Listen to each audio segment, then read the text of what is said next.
La doctora Alarcón, Chile Alarcón, es una excelente médico que se está dedicando a lo que es medicina nuclear. Para nosotros es una gran importancia porque eh, cuando vemos enfermedades neurológicas, sobre todo las enfermedades que recién están en instalación, no necesariamente hay alteraciones morfológicas, pero sí hay metabólicas, funcionales también. Creo que ese es el gran apoyo en medicina nuclear en enfermedades neurológicas, ¿no? En tumorales, por ejemplo, enfermedades neurodegenerativas. Creo que ahí hay un campo muy, muy amplio, ¿no? Basándonos en las alteraciones del metabolismo, ¿no? Creo que esa es la idea. Y entonces tenemos el gusto de tener a la doctora Shirley Alarcón. Adelante, Shirley, con la charla. Muchas gracias. ¿Me escuchan? Perfectamente. ¿Cómo están? Muy buenos días. Muchas gracias. El día de hoy vamos a hablar un poquito sobre cuáles son las aplicaciones neurológicas de la medicina nuclear. He hecho un mix, ¿no? No solo centrando en las que más conocen, sino también hablando de la relevancia en algunas aplicaciones que de repente no son muy utilizadas, pero que también tienen una gran relevancia en el aporte muchas veces diagnóstico, ¿no?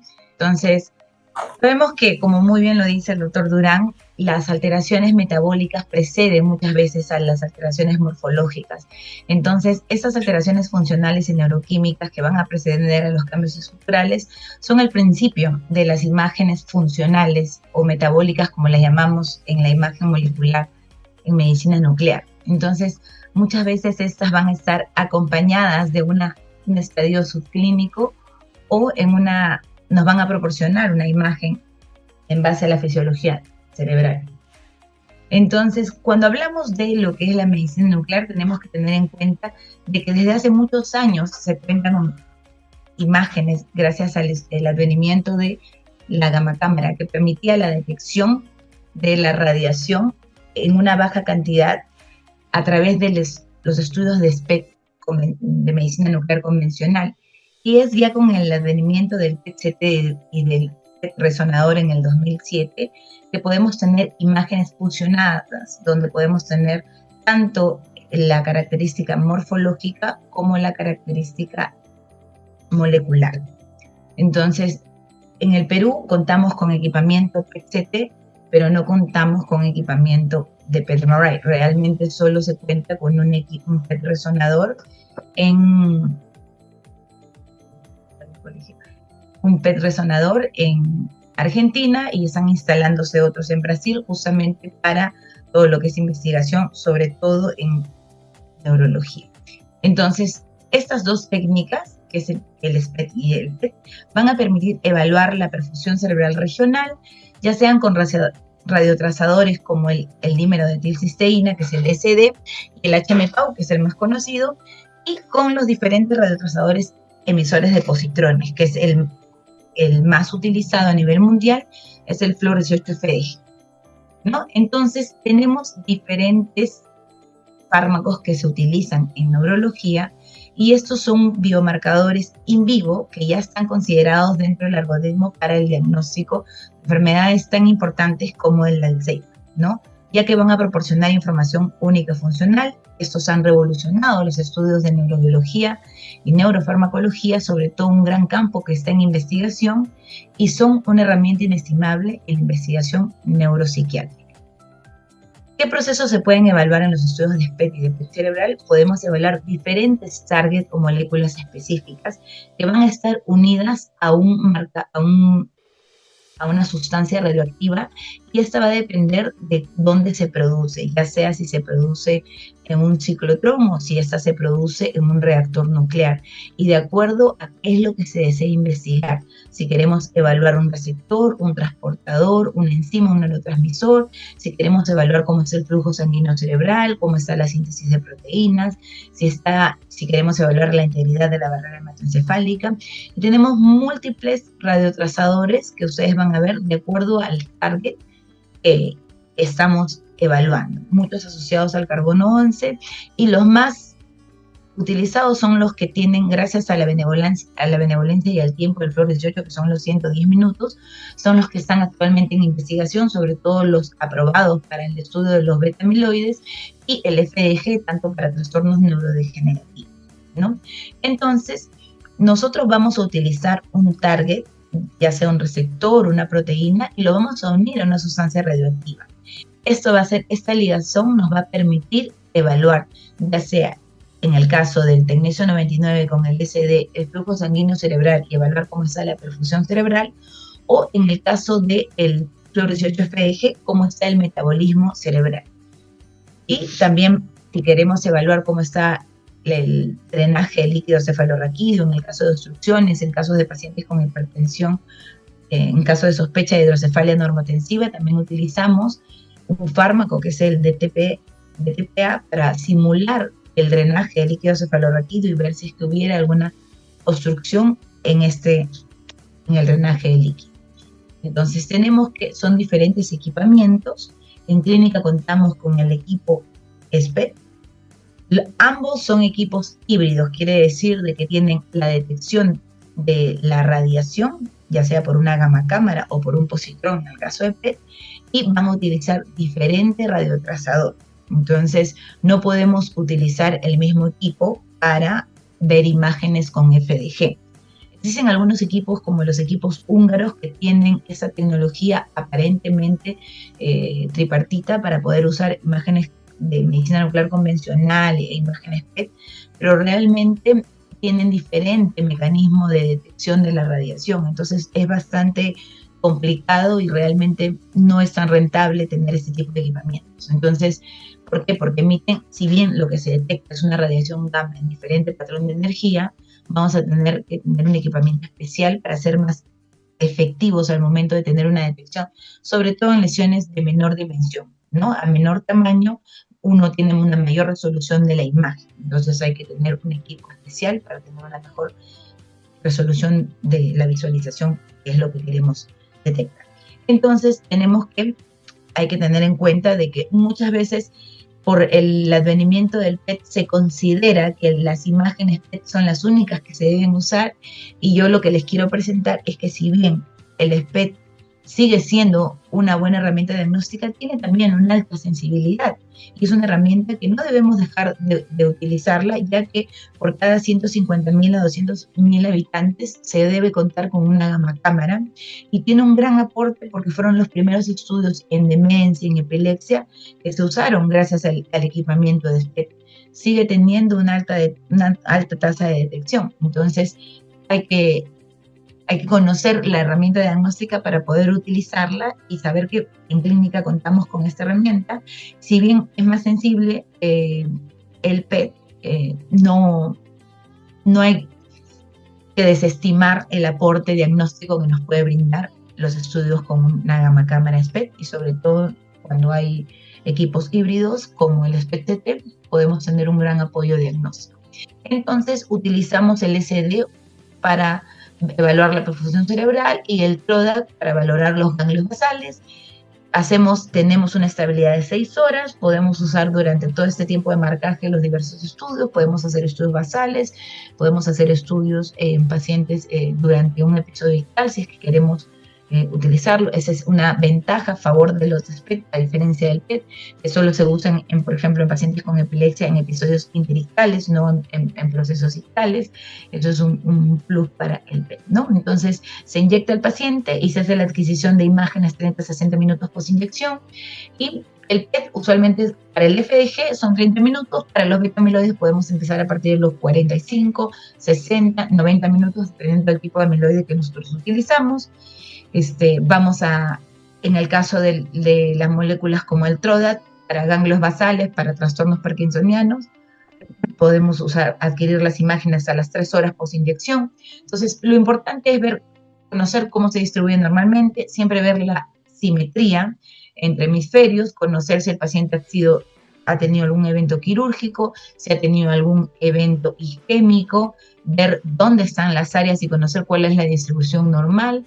Las áreas corticales, la sustancia gris tiene una alta captación, igual que los ganglios basales, ¿no? En lo que es imagen de SPECT, nuestro patrón de captación siempre va a ser el cerebelo y los lóbulos occipitales, para luego tener un patrón de referencia para hablarle una hipo o una hiperperfusión.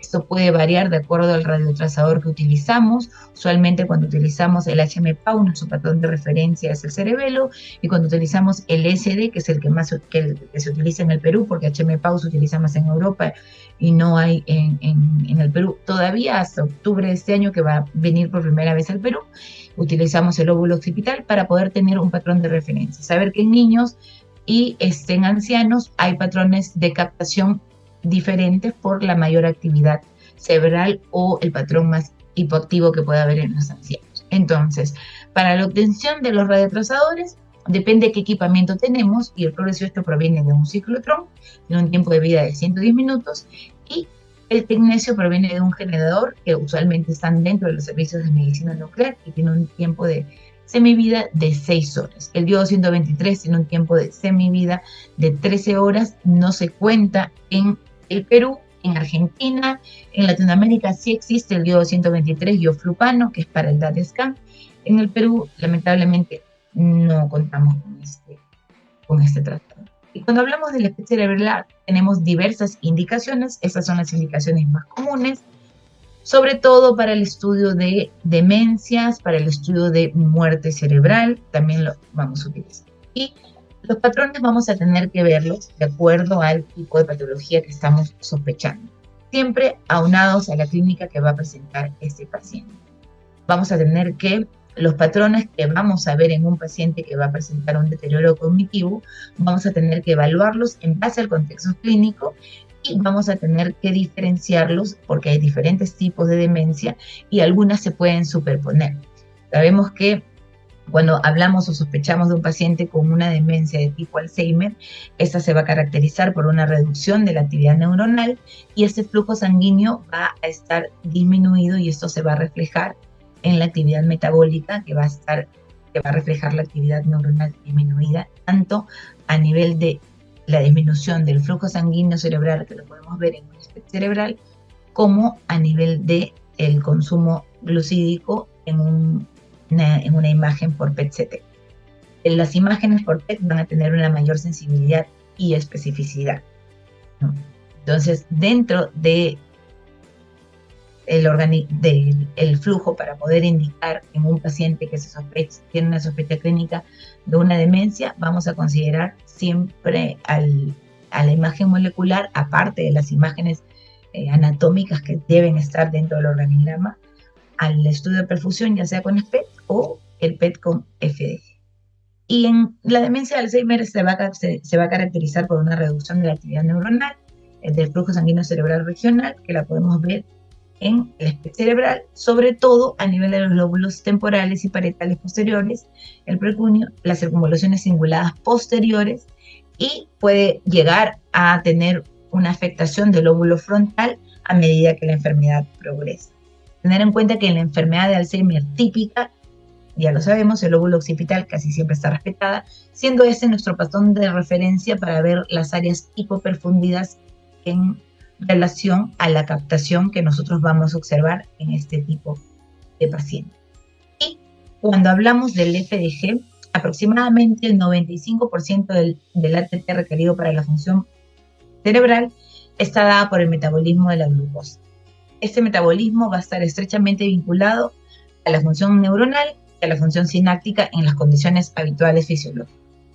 Entonces, durante las enfermedades que afectan al sistema nervioso, van a haber cambios neuronales y sinápticos que van a afectar el consumo, y esta alteración se va a ver reflejada en los patrones de hipometabolismo que se van a dar dependiendo del consumo regional de la glucosa cerebral. Entonces vamos a tener que esta acumulación del fluoro-18 FDG en el tejido cerebral va a depender del transporte facilitado de la glucosa y esta fosforilación que va a ser mediada por la exocrina. dentro, el fluoresceído FDG va a quedarse dentro del tejido cerebral y va a darnos nuestro patrón. Y nos va a darnos nuestro patrón de captación. Entonces, ¿cuál va a ser el principio? Que se va a medir el metabolismo glucosídico y vamos a reflejar cuál va a ser la actividad neuronal. Va a ser muy sensible también en estados prodrómicos y para la diferenciación de los patrones demenciales. Vamos a ver cuál es la distribución normal del FDG, cómo está captando en la sustancia gris, en corteza cerebral, ganglios basales, en el tálamo, en el cerebelo. Sabemos que hay una baja captación en la sustancia blanca, ¿no? Y tiene un patrón muy parecido a la perfusión que hemos mencionado en el SPECT cerebral.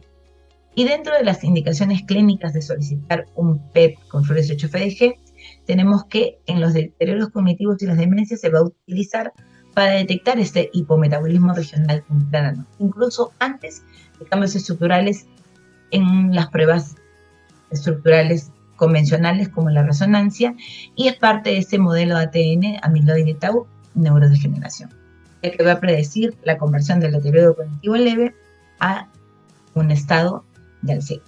Entonces, el uso del PET en los trastornos neurodegenerativos, especialmente en el diagnóstico de la demencia, es muy importante, va a medir el metabolismo cerebral y va a facilitar el diagnóstico precoz, es muy importante también para el diagnóstico diferencial y sobre todo en la evaluación del tratamiento farmacológico en pacientes con demencia. Tenemos diferentes trazadores que van a ayudar para estudiar la neuropatología en la demencia subyacente y también si es que está presente la acumulación de las proteínas amiloides, las proteínas tau y la presencia de los patrones de neuroinflamación, ¿no? Y tenemos 3 proteínas, 3 trazadores amiloides que están aprobados actualmente y también los patrones para ver el depósito de de la proteína tau, si es que se encuentran presentes o no se encuentran presentes en este tipo de pacientes.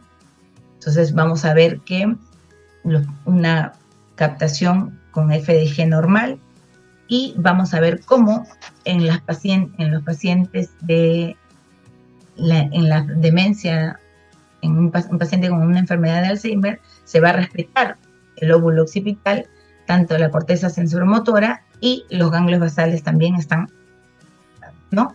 Tenemos que la corteza, un lado posterior, también es algo que va a estar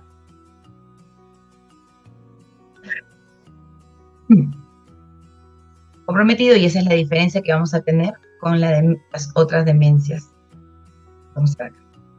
Ese es un paciente que va a tener, esa es una imagen metabólica representativa de una demencia de Alzheimer, donde vamos a ver cómo vamos a ir teniendo el compromiso y la captación reducida del radiotrazador a nivel de los lóbulos parietales inferiores, luego va a haber una ligera asimetría, luego los lóbulos temporales superiores a nivel bilateral, tanto en el corte facial como a nivel de los cortes coronales van a estar comprometidos y es muy importante tener este hipometabolismo a nivel de los lóbulos temporales, que es lo que se suele ver en este tipo de demencia.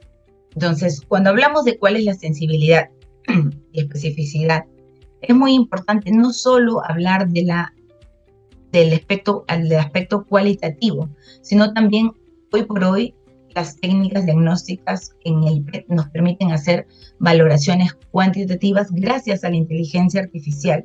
Entonces nosotros podemos hacer voice para poder determinar patrones de cuantificación y poder saber cuál es en base al patrón que tiene de captación y de el hipometabolismo que se presentan en determinadas áreas, ver si es que es o no es un patrón, sobre todo en pacientes que tienen clínica de un deterioro cognitivo leve y cuál va a ser la sensibilidad para detectar si el paciente va a progresar o no a una demencia, ¿no? Entonces, tenemos que, lo más importante es que en un paciente que va a tener un PET negativo, cuál es el valor predictivo negativo que puede ser relevante para este tipo de pacientes, ¿no?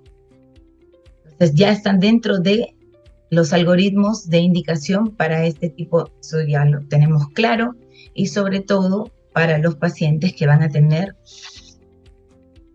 una clínica o sea, de una manera mucho más temprana, como un valor predictor, ¿no? Y como ya lo he mencionado, pueden haber imágenes cualitativas donde no sea un área hipometabólica bastante relevante, pero cuando se hacen los marcadores con una valoración cuantitativa, nosotros vamos a poder tener una mayor valoración de las áreas que a la imagen, a la primera visualización, no nos resulta tanto grado de hipometabolismo, pero cuando se hacen los scores y se cuantifica, vamos a tener una mejor representación del hipometabolismo, que nos va a hablar ya de un paciente con un deterioro cognitivo. Entonces, tenemos que tener en cuenta de que hay diferentes tipos de demencias donde el PET con FDG y sus patrones de captación van a tener una gran relevancia para poder hablar de diferentes patrones de captación.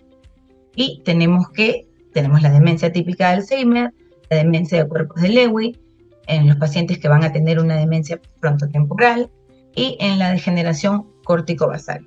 Un punto importante es cuando vamos a tener en la demencia de cuerpos de Lewy y los pacientes que van a presentar demencia de Alzheimer, cuando tenemos patrones de captación que puedan ser algo parecidos, poder realizar un estudio complementario con un estudio DAT-SCAN o lioflupano para ver cómo está la captación a nivel de los ganglios basales, porque la captación en los ganglios basales está conservada en la demencia de Alzheimer y está comprometida en la demencia por cuerpos de Lewy, ¿no? Además, hay que tener en cuenta que el signo de la preservación del cingulado posterior está presente en la demencia por cuerpos de Lewy y en la demencia de Alzheimer. Entonces, vamos a tener que hay diferentes áreas de captación, pero... ¿Aló? ¿Sí?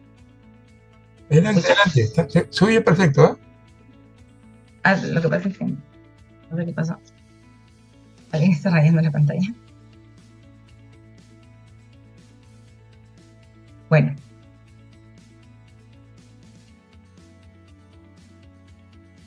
No sé qué pasó, pero... Ya. Entonces, en la demencia de cuerpos de Lewy va a haber una hipoperfusión simétrica y también un hipometabolismo en los lóbulos temporoparietales. Y también va a haber una conservación de la corteza sensoromotora, ¿no? Pero la diferencia clave va a ser ¿cuál es? La afectación temprana del lóbulo occipital. Esta sí se va a dar en la demencia por cuerpos de Lewy, a diferencia de la enfermedad de Alzheimer, ¿no? Entonces eso también lo vamos a poder ver por las imágenes. Y entonces un patrón de diferenciación por imagen para nosotros es el hipometabolismo occipital entre estas patologías. No sé, bueno, voy a quitar eso. Entonces, tenemos 3 radiotrazadores beta-amiloides aprobados, que son los que se muestra el fluorbetapir, que es el más utilizado, y este beta-amiloide se utiliza para seleccionar aquellos pacientes que van a ser tratados, o sea, aquellos pacientes sobre todo para tratamientos en la enfermedad de Alzheimer. Estos son 3 anticuerpos. Hay tratamientos como los anticuerpos monoclonales, ¿no? Que es el Canemab, el Donanemab y el otro ya no lo recuerdo, pero estos son los más utilizados y también utilizamos imágenes PET para ver si hay o no hay esta captación o hay la presencia o no de estas placas beta-amiloides y si está el amiloide elevado o no está elevado según la evaluación visual, ¿no? Entonces, vamos a tener una alta sensibilidad sobre todo para y especificidad para el fluorbetapir, que es el que más se utiliza, y las indicaciones son para pacientes con deterioro cognitivo leve, donde hay una incertidumbre clínica, en pacientes con síndrome de demencia sugestiva o enfermedad de Alzheimer, pero que no tienen una presentación clásica, ¿no? Son de inicio precoz, menos de 65 años, ¿no? y donde va a ser necesario el manejo. Entonces, lo más importante es el patrón discordante que se presenta en un estudio positivo y sobre todo porque en las exploraciones negativas la captación del amiloide va a estar limitada a la sustancia blanca. Entonces vamos a tener una clara distinción entre la captación entre la sustancia gris y la sustancia blanca. En cambio, en la exploración que se vuelve positiva, nosotros vamos a tener una pérdida del contraste que hay típico entre la diferenciación entre la sustancia gris y la sustancia blanca, ¿no? Entonces tenemos otras indicaciones del PET con flúor 18-FDG en el sistema nervioso central, sobre todo en pacientes con epilepsia, en trastornos del movimiento, en pacientes con tumores cerebrales, donde ya no se utiliza solo el flúor 18-FDG. Sobre todo esto lo utilizamos en pacientes cuando ya han sido operados o para descartar radionecrosis, ¿no? En pacientes que han recibido radioterapia, tiempo después para descartar, ver si es que hay una recurrencia versus una persistencia de una persistencia recurrencia o si es un efecto de una radionecrosis, y en investigación sobre todo para desórdenes neuropsiquiátricos, ¿no? Que lo utilizamos. Entonces, en epilepsia tiene una gran utilidad, sobre todo en sospecha de múltiples focos, cuando no hay una evidencia característica en la resonancia, sobre todo en displasias corticales mal definidas, y cuando la resonancia no tiene una lesión coincidente con la localización que se muestra en la evaluación por el electroencefalograma, ¿no? Entonces, podemos usar el SPTT o podemos usar el PET-CT para valorar el foco epileptógeno. Podemos usarlo interictal, ¿no? Y vamos a ver que hay un hipometabolismo o una hipoperfusión a nivel interictal. Y cuando hacemos la imagen durante el periodo ictal, vamos a tener un incremento de la captación en el foco epileptógeno. Entonces, es un paciente con una epilepsia que no estaba siendo, tratable, y se va a observar un hipometabolismo en la corteza frontotemporal izquierda, y como vemos a nivel talámico hay una diasquisis, y también a nivel ipsilateral y a nivel cerebeloso, ¿no? Entonces eso es lo que también tenemos que ver en los pacientes. Y ese es otro punto, que cuando tenemos pacientes con epilepsia refractaria, muchas veces pasa de que en la imagen inicial o en el PET inicial puede salirnos negativa la imagen. Entonces yo he hablado mucho de lo que es la valoración cuantitativa, y esto en medicina nuclear es una valoración porque nosotros hacemos scores con desviaciones estándar y vemos mucho los focos en base al patrón de captación que va a tener en las regiones, de acuerdo a la edad, de acuerdo al flujo que debe tener el paciente, de acuerdo al patrón metabólico que debe tener. Entonces, valoramos mucho cuantitativamente para poder tener áreas hipometabólicas y poder tener una mayor orientación de cuál sería el área que puede estar con un hipometabolismo en pacientes donde, casos raros, pero donde gracias a la cuantificación podemos tener una mayor orientación de cuál va a ser el foco epileptógeno, ¿no? Entonces, se hizo una mejor valoración cuantitativa de las áreas hipocaptadoras o hipometabólicas en este caso, y se hace un nuevo control del PET en el paciente y se ve justamente que a nivel de la corteza cingulada, nivel frontal medial izquierdo, había una hipocaptación que justamente entran a sala de operaciones y le ponen los estimuladores y se ve que esas eran las zonas de las descargas epileptógenas, ¿no? Y también gracias al SPET nosotros podemos hacer evaluaciones interictales e ictales, que es una desventaja en lo que se refiere al PET, ¿no? Porque el PET tenemos que inyectar el fármaco, el flúor 18-FDG, y esperar mínimo 30 minutos para poder hacer la adquisición de imágenes, y en el PET, por el flujo sanguíneo, en el SPET, perdón, por el flujo sanguíneo cerebral, podemos tener una mejor correlación de este foco epileptógeno durante el episodio convulsivo. Entonces es una ventaja que nos da el SPET, pero la logística es un poco fastidiosa porque tenemos que tener todo un equipo que esté monitorizando al paciente durante este episodio. Entonces hay que tener en cuenta todas estas salvedades para poder hacer este tipo de estudios que cada vez dejan de realizarse y se prefiere más los estudios en periodo interictal en los pacientes, ¿no? Y también, sobre todo en epilepsias refractarias, donde los datos de las imágenes de resonancia no tienen una alteración estructural que muestre cuál es el foco epileptógeno y tampoco se relaciona con la valoración que se ve en el electroencefalograma, utilizamos la fusión, si es que no se cuenta con un PET resonador, utilizamos la fusión del PET con la resonancia para poder hacer el match y poder saber dónde está el foco, como en este caso, a nivel del lóbulo temporal derecho, que vemos como el área está hipometabólica y justamente la zona del paciente, ¿no?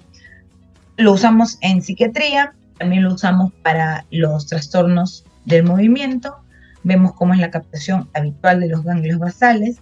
Tenemos que tener en cuenta que básicamente una de las principales indicaciones es para descartar los diferentes síndromes parkinsonianos, para diferenciar sobre todo el temblor esencial de síndromes parkinsonianos, ver cómo está la captación a nivel de la cabeza, el núcleo caudado y el putamen, y ver cómo puede estar perdiéndose esta captación hasta llegar al signo del punto en una enfermedad de Parkinson, ¿no? Tenemos diferentes trazadores, desde el fluordopa, el yodo 123 ioflupano, el tecnesio 99, TRODA, que lo podemos utilizar, y saber que hay una conservación pues en la enfermedad de Alzheimer y en la enfermedad de Parkinson, y en la demencia por cuerpos de Lewy hay un compromiso de estos ganglios basales, ¿no?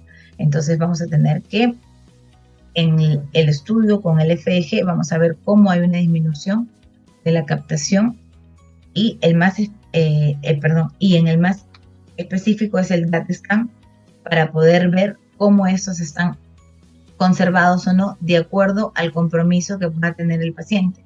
Este es un paciente con temblor esencial, donde está conservada la captación a nivel de la cabeza, del núcleo caudado y del putamen, y en estos pacientes que ya tienen un síndrome parkinsoniano hay una pérdida de la captación a nivel del putamen y terminamos observando el signo clásico del punto, donde hablamos de diferentes grados de severidad. En el DAT scan podemos ver hasta una pérdida de menos del 50% de la reserva dopaminérgica que van a presentar los pacientes, y cuando los pacientes empiezan con la clínica podemos hacer el estudio para poder tener una guía en si se está tratando o no de un síndrome parkinsoniano. Entonces, este es el DAT scan, que es el estudio más conocido para poder ver cómo está la reserva dopaminérgica en este tipo de pacientes y ver si es que se mantiene o no se mantiene el signo de la coma, cómo están estos ganglios basales. Una alternativa es el TRODAT, para poder visualizar cómo están estos transportadores, y vamos a ir viendo cómo que tiene, varios estudios a nivel de Latinoamérica y en Estados Unidos han comparado el TRODAT con el yodo 123 ioflupano, y tiene en Brasil se hizo un gran estudio donde el 85% de pacientes modifica el diagnóstico clínico y el 75% cambia la estrategia terapéutica tras la imagen de medicina nuclear. Entonces, hay una reducción de la captación al cuerpo estriado en esta data que ellos presentan, sobre todo a nivel derecho, que era la que habían observado con mayor predominancia en este tipo de pacientes, ¿no? Entonces es una evaluación objetiva que permite una mejor toma de decisiones para tratar mejor pacientes, ¿no? Entonces vamos a evaluar y con la pérdida de las células dopaminérgicas y diferenciar sobre todo el parkinsonismo degenerativo del temblor esencial. ¿Aló? ¿Me iban a decir algo? No, creo que ya estoy en tiempo, ya voy a terminar. Termino con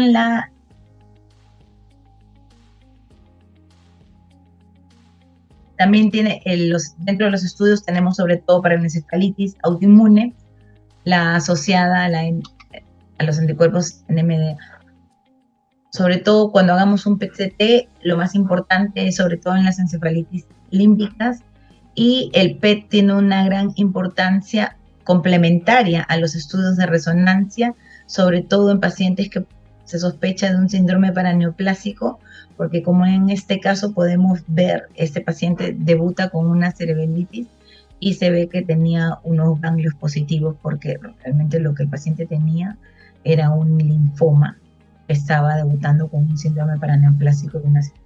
Entonces, tiene un gran aporte, sobre todo a las encefalitis por receptor de NMDA. Es importante hacer un estudio de cuerpo entero para ver si es que la causa en esa encefalitis autoinmune no es alguna otra patología oncológica, o casos como sarcoidosis, o pacientes con enfermedades autoinmunes como lupus. Ahora que se desató la pandemia, también existen casos de encefalitis por COVID.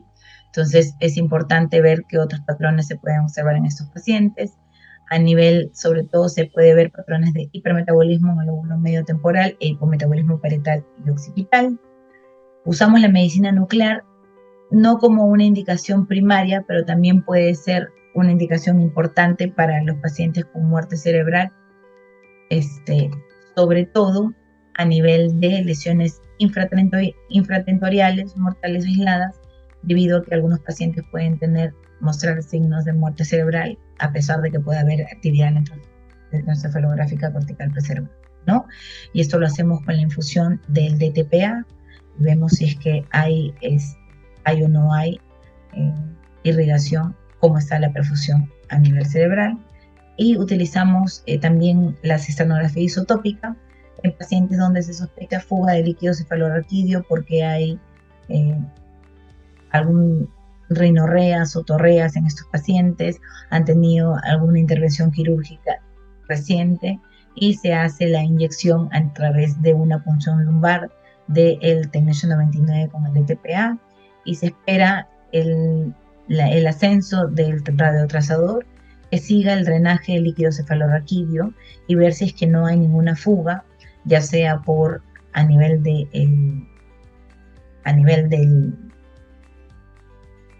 depósito de material radioactivo a nivel del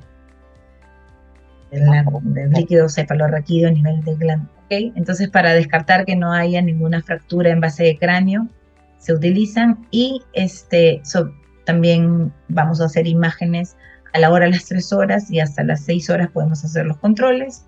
Luego vamos a hacer la medición de las torundas que se han colocado a nivel de fosas nasales, a nivel de los espacios ópticos, y vamos a medir si es que hay o no presencia de material radioactivo.